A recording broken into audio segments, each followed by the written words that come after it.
Okay, I think we're good to go. All right. Hello and happy Friday. Thank you all for joining the Alumni Society today for the latest installment of our Microlearning Series, which provides actionable advice and insights from members for members. I'm Christina Merrill, member and community engagement and communications manager here at the Alumni Society and a proud graduate of Columbia.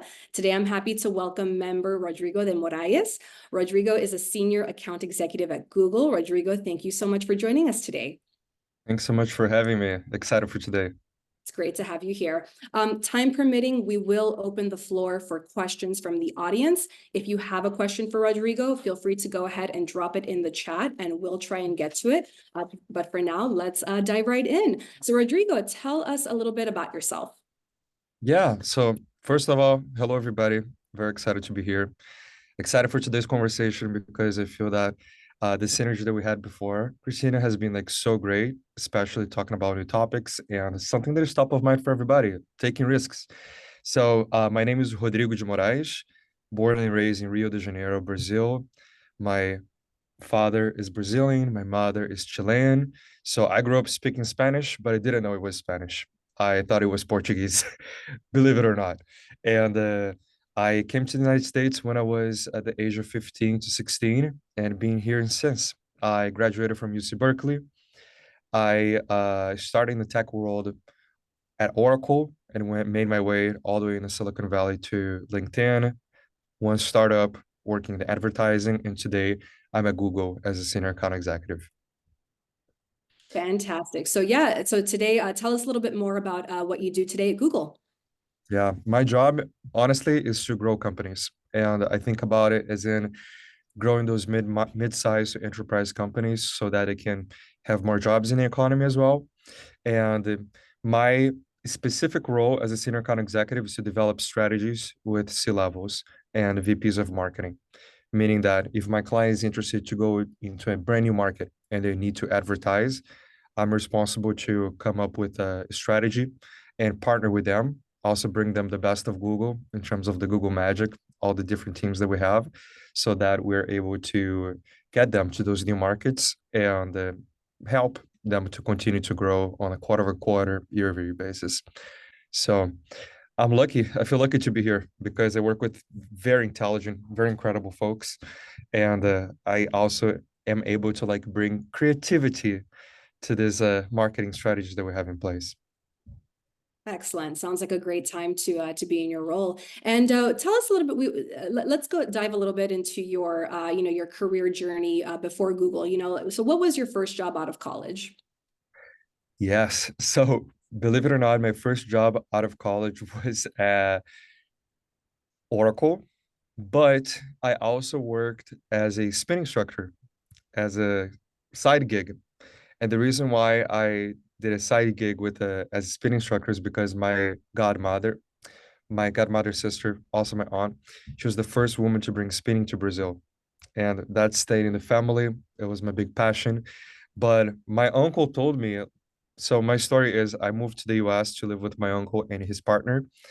And when I went to college at Berkeley, he said to me, he's like, I know you love spinning, I know you love fitness, but you gotta pay those loans. And I said, I was like, okay, what does that mean? Like, yeah, you have student loans and it's going to be close to like 50K that's in your pocket after you leave. So let's get you a job that's going to help pay the bills.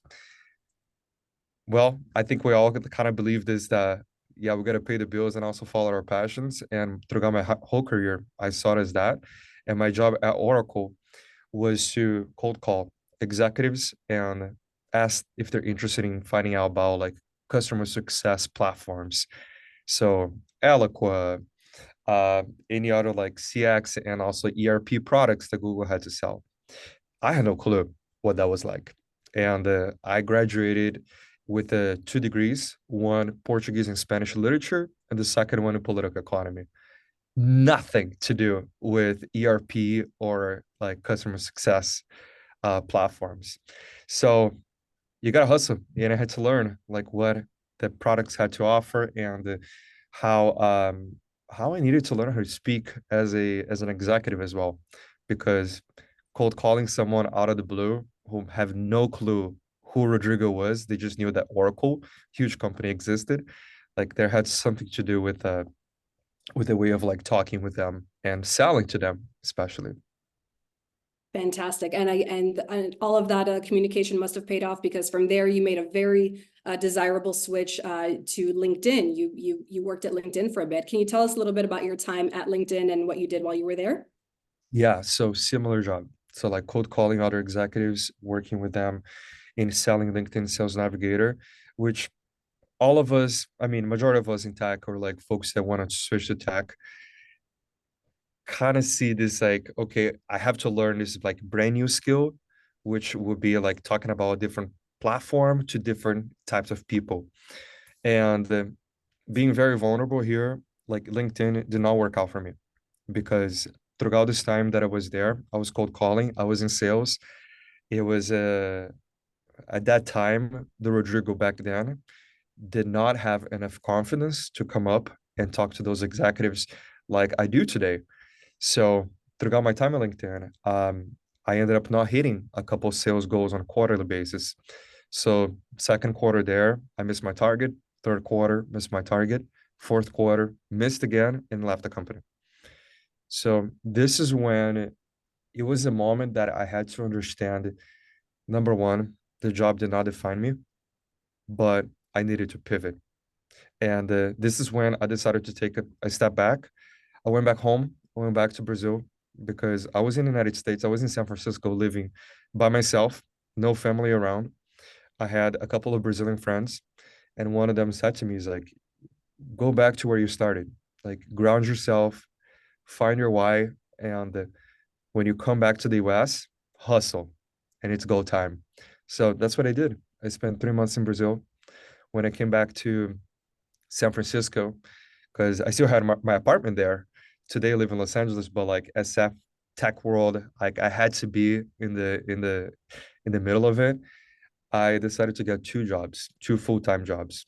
One to learn about marketing because I loved marketing and I wanted to learn more about like psychology of like advertising, how that would work in terms of like putting new campaigns out there. And the other job, I think there's a theme in my life, which is paying your bills. Like I knew how to do sales. I knew how to cold call. Like one of the things like in Brazil we have this like a very cheesy saying, which is like I'm Brazilian, I never give up. So it's like I needed to find out how to get back on my feet. So I got another job, which was like a sales development as what I did before. And eventually I was able to transition out of the sales development because it didn't give me as much passion and it could be incredible for a lot of folks. I've seen so many incredible people succeeding at it, but it wasn't for me. So this is when I fully transitioned to a marketing role, doing marketing campaigns and learning how that would go about in terms of creating strategy. Fantastic. So you were obviously incredibly busy. What would you say marked a turning point for you? At that time, I think I said it. It was understanding how the job didn't define me and how I had to take back my power because there's no linear path. We hear this everywhere. We all listen to like so many podcasts. There's incredible people talking about like career journeys they can take from don't have my job today until uh, I'm the owner of my own company. I have 5 people, 10 people, 30 people working under me. Like there is a sense of ownership of your own career that at that time I I needed to hear back from my family that like, yeah, you just lost a job, but so what? Like you went to the US, you learned English, like you went to Berkeley. I had no clue what Berkeley was, full transparency. When I visited the college, I applied because my uncle said he heard it was a good school. And then when I show up on campus, I was like, this is massive. What am I doing here? And then we all know like the whole thing with imposter syndrome. So that kicked in. And then it's like, no, let me find my crib. Let me find like my tribe of folks who also have come from different places and I'm gonna learn from them. So being vulnerable, taking ownership of my career, that was really important to understand and take it into. That's incredible. And then it certainly paid off because you came to work at your current place, which is Google. How did you come to work at Google? Did you tap into your network? Did you simply apply for a job online? How did that, how did you break into such a well-known, high-profile company? Great question. And I think a lot of people probably think that it might have been through that work. I knew someone who worked at Google. I didn't. I truly didn't. And during that time that I was in Brazil, like recouping, I remember being with my mom and my sister. I was watching the movie The Intern. I don't know if you remember that. Yep. And they joined Google, they see this incredible company, everything. And I remember looking at my sister saying, like, believe me, one day I'm gonna work there. And she's like, I hope so. That looks awesome. I was like, yeah, one day I will. And then as I was working in a startup, I kept looking for jobs at Google. And one job that I found was to be a strategic partner manager for creators in Latin America, because YouTube is, I think, it's sensational, like what the platform does and how it's able to change people's lives. I want to connect back to my roots in Latin America. And I went through the final, so I cold apply. Like had no clue, didn't know anybody there. And when I got to the last step of the interview, I just received an email that it didn't pan out. And in my head, I was like, wow, I spent all this time. I searched so much about the company. But I reply back to the recruiter and he says, like, listen, this didn't work out, but I'm absolutely open to like any other opportunities that you guys have there. Because I have a strong experience with sales. At that time, I think I have like 5 years of sales development plus marketing. So if there's any match with that, like let me know. Speed up 3 months, the recruiter reached back to me and said, "It's like, I know this is not the ideal role, but I have an account strategist role in a different department that's focused on growing small businesses. Are you open to that?" I'm like, let's go. Yeah, absolutely. Let's interview. And I went to like 3 other interviews uh in person and so on. So going back, not exactly what I had signed up for in the beginning. And I didn't know about the network. I didn't know about like how to like put my resume together. But of course, I studied on the side to like apply for a strategic partner role and ended up in sales again. But it's a different kind of sales that I do today. That's incredible. That's incredible. And seems like it was a great idea to remain open to that different possibility than you initially thought for. So fantastic. So, how would you say you've developed as a professional? What would you say are some of the key changes or shifts of mindset that you've experienced? Yeah, that's a really good question. Throughout this time, all the way from Oracle to today, um, I looking back and looking forward, I think I've developed on reverse engineering my career. Like the next role, the next step, someone is already there. And the question is, how did they get there? What were the things that they have done? And also, who is the person, like as a human being, what were they at the time that I am today versus where they are in their future career? Who did they become in this sense? So I usually go back to like these three categories of like my professional career, which the first one, craft.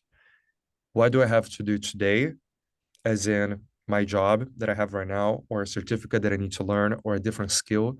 Especially with AI, there's so much out there, all the way from a technical standpoint to a productivity or even sales and marketing standpoint that you can be learning. So what is the craft that I need to learn? And the second thing, call it politics. Who are the people in my network that already do what I want to do, or they can give me an introduction, or they can like send me to like a right direction. And the last one is personality, meaning that if your if your groove is to be sitting on a desk and not communicating with clients, not dealing with like a lot of problems, that's absolutely fine. If data is your groove, like that is a personality. It takes like a type of person to be doing this kind of job and they get energy from it. Versus I'm very extroverted. I love talking to clients. I love interacting, collaborating. If you want to be with client facing and working with people, like face to face or virtually, like that is a different type of personality as well. So identifying like what brings you energy and what takes your energy away. So craft, politics, and personality are the three key things that help me get to like my next step. And that's how I've been seeing my career so far. Fantastic. And so what would you say are, what's your advice and I'm sorry, let's backtrack for a second. What would you say are some of the major skills that you've been able to hone over the course of your career so far? And how have these skills served you? Have you maybe picked up a skill that you never anticipated that you would pick up? But yeah, tell us a little bit about how your skill set has evolved, would you say? Yeah.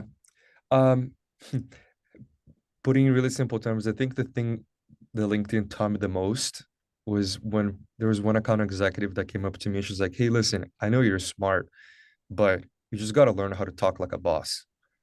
And then in my head, I was like, "Talk like a boss? That kind of sounds like, what does that mean?" And she, man, talk with confidence. Make a decision. It's not, doesn't matter if it's going to be the right decision or wrong decision, hopefully the right decision, but stand with what you say. And when you talk with the client, be confident and have passion for what you're selling. And that didn't click to me because I didn't have that oomph to talk like a boss. And coming to Google, this is when I really opened my mind to understanding the impact of the things that I do and how important it is to quantify and also be very analytical with the moves and who are the stakeholders that are in place for that. So growing a multi-million dollar company and helping them to find new markets. It's not just finding out like attributes that would get to that, meaning that like this market has X, Y, and Z attribute. Is like, no, what's the data behind it? And how can I start reading data and communicating effectively so that I can talk like a boss, meaning that I can choose the right decisions and use data to back it up too. So from a people standpoint, like having confidence in public speaking, I think that's number one thing for me. Knowing how to talk to clients, not talk to the public, talk to leadership, which is very different. And the second thing, being analytical, um, knowing how to interpret data and bring it back to leadership or to clients. Fantastic. And then what would you say is your advice for professionals, including rising professionals who are thinking of a career change or a pivot? You mentioned getting better at your craft, plus knowing the people who would hire you. Anything else you want to add there? I feel that we're in a very pivotal moment, especially when it comes to career, meaning that there's a lot of buzz around AI, around the metaverse, around the world that we're creating, like outside of like human interactions, and having a really good grasp on how that impacts your industry specifically is going to make a difference, especially when communicating about the future and building a vision for your own career. I believe that independently of the industry that you're in, like you're able to use AI for productivity. Like the conversations around Gemini and ChatGPT have been like so essential to bring new visions and how that can help our day to day. But at the same time, like as a professional looking for a new job, like what are the new things out there that you can be the first one to bring to market, as in as an entrepreneur, or even when applying to a job interview? Like, yes, I'm familiar with like these AI platforms and how that impacts like my day-to-day job in this future, the job that I'm applying. So there is a sense of newness that folks need to be very up to date when looking for a new role or looking for their new business venture. Perfect. And then, so let's go into, this topic of like a fear of failure, right? How do you manage the fear of failure when embarking on a new career path or you're just taking a bold step in your professional journey? Yeah, that's a good question. Fear is inevitable. We're all human. At the end of the day, like that's gonna tap into an experience that you had in the past. If that has been resolved, awesome. You know how to put that in the box, close the box, and say, see you soon. But if it's something new that pops up, it's it's saying like, what are the small steps that I'm taking in order to get there? And silly example that I always remember. When I was in Berkeley, I got an interview that turned into a job at the Embassy of Brazil in Washington, D.C. And I'm very social. I love learning from people. And one of the things that kept clicking to me is like, I don't care if someone has the VP title, C-level title. At the end of the day, like they have loved ones. They probably see I am right now and where I want to go. And it's worth a handshake and introducing yourself. So I attended a summit at the World Bank, and the VP of the World Bank was Otaviano Canuto was there. He's Brazilian, and he was talking about at that time the growth around BRICS. So Brazil, Russia, India, China, and I believe South Africa.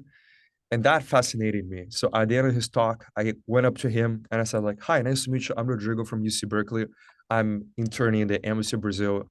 I love your talk. Like, this was awesome. I was talking to the VP of the World Bank at that time, and I was an intern at the Embassy of Brazil. And Otaviano came up to me and then he shook my hand. He's like, oh, well, great to meet you. One of these days, come to the bank for a coffee. And I'm like, oh, of course. He's like, when? He's like, well, 2 weeks I'm going to be on vacation, but I'll be back. So shoot me an email. Guess what I did? I shoot him an email and I said, "It's like, hi, Otaviano. Don't know if you remember me. It's been 2 weeks. I would love to follow up on that coffee and come to the World Bank to chat with you. Like, when are you free?" And he's like, oh, yes, I remember you. I'm free this date. So that thing with like being in my head, talking with a senior executive, even though I was an intern, and going back to confidence, like that got me to where to that coffee meeting with Otaviano. But at the same time, this is where being vulnerable too. The second part of this story is that when I got to the World Bank and we grabbed coffee, he looked at me. He's like, "So, what's top of mind for you? What do you want?" I wasn't prepared, and then I started rumbling and talking about, "Oh, what projects do you have?" He's like, "Rodrigo, we have like millions of projects at the World Bank. Like, which one are you interested on?" And then I that conversation flopped. So this is when I was afraid of being vulnerable at that time, and I was able to connect him on a human side. But what did I do to like absolutely fail in this conversation? And I took that as my lesson of like every meeting that I come in extra prepared. And probably a lot of folks on this call might resonate with this, which is like, oh, why do I have to like over prepare? Like, don't I have like the confidence of doing this? It's like, no, it's better to be over prepared and choosing your talk tracks instead of just trying to wing it and sometimes not working as well. So going back to fear, I know it's a winded question answer, but uh, getting over the fear and just having the courage to keep going, but having those lessons too, so that it doesn't repeat itself. So you're prepared for next meeting. Amazing. Great story. Thank you so much for sharing. And then Oh, I think you're on mute, Christina. oh my gosh. Can Or you hear me now? Can you hear I me now? can, yeah, I can hear Awesome. now. All good. So what resources or support networks did you find most valuable during times of career transition or risk taking? I mean, it certainly sounds like you have a pretty great uncle in your family who has given you some great advice, but what other resources or support networks did you find most valuable? When you when joining Berkeley, I believe that the alma mater network, doesn't matter where you are, you you build a connection with new folks when reaching out. Meaning that like, and that's one of the social selling skills that I learned like early in my career, saying like, hi, my name is Rodrigo. I saw that you also went to Berkeley. Go Bears. Like, it's a connection that's always built. Or um, if you have a certificate degree that you're proud of and you see that someone also like did the same degree, like that is a experience that the other person has shared. So finding those networks, or even the alumni society, like I see that you're a member. Like I am a member as well. Would love to connect with you. And shout out to the folks that connected with me before this micro series, because these are the small things and social ties that we are able to bring together. And uh, and who knows, like finding the next role or finding the next business partner that might be out there. So that's one. um the second one, I would say, there's a I value a lot education, and even getting back to like learning like what's new. So like even in the environment of a classroom is really important to like connect with folks one on one and bounce around ideas too. So there is something special about like continue to innovate and having those conversations. So opening up to like new degrees or like even new certificates that are out there. Sounds like folks probably already know this, but like I have a couple friends that went back to school now, and they're getting their MBAs and doing a career pivot. So it's valuable to see like what's out there in terms of different programs, but at the same time like being very decisive of like what you're gonna get out of it, because you might change your mind, but you gotta go in with an intention. Amazing, amazing. And folks, we have a couple more questions and then we'll wrap it up. If anyone has any last minute questions, feel free to throw them in the chat. We'll try to get to them. But Rodrigo, tell me, what role would you say what role did mentorship play in your career decisions? And how can executives effectively seek and utilize mentorship during times of change? I love this question. um I think mentorship has a very pivotal role, like when thinking about um any decision or even like the next step that I take in my career. Being here at Google, like we have a very strong community, especially when it comes to like any big company actually has like a really strong ERG network in which we're able to like find mentors or even like talk to folks about career progression.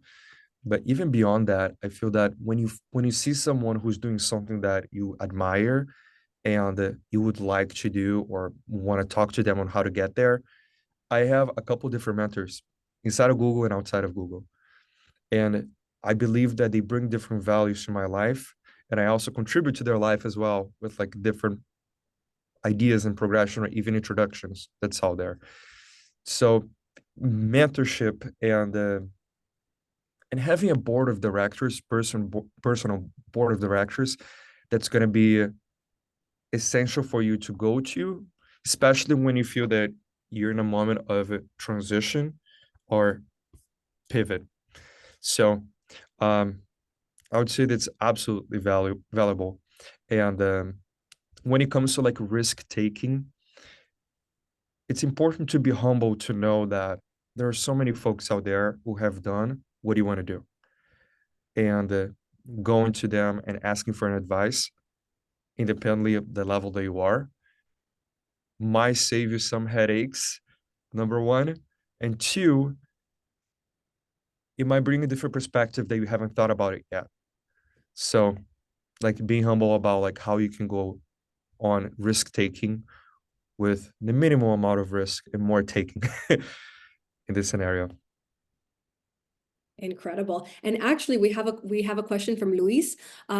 So we'll go ahead and ask it. What's the biggest obstacle you faced when building a brand for yourself and overcoming it? Honestly, the biggest obstacle that I faced was getting over the perception of others, meaning that what others are thinking of me, and owning the brand that I own, not for what everyone else is thinking of, like Rodrigo, but is what Rodrigo is thinking about himself and where do I want to focus, what's bringing me energy, and what do I love. So today, I know that like cold calling is not my thing, but I know that consultative sales, which is working with clients all the way from small to enterprises and brainstorming with them, like bringing value of like different ideas, is what I love to do. So it's important should know that what you love and what's bringing your energy, other people will see and they're going to come to you for that. And your brand is not, yes, it's important to have a positive brand, but it's not so much like on the perception that others have of you, because then you're going to get caught up, and then you're going to get caught up of like what others think about you. Incredible, incredible. Well, we are at time, so we'll wrap it up. But Rodrigo, thank you again so much for being here today and for sharing your insight.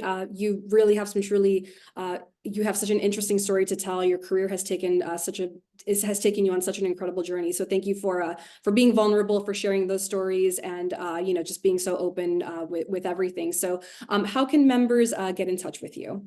Yeah, and Christina, thanks for having me. Seriously, it's been a pleasure. And folks can get in touch with me via LinkedIn.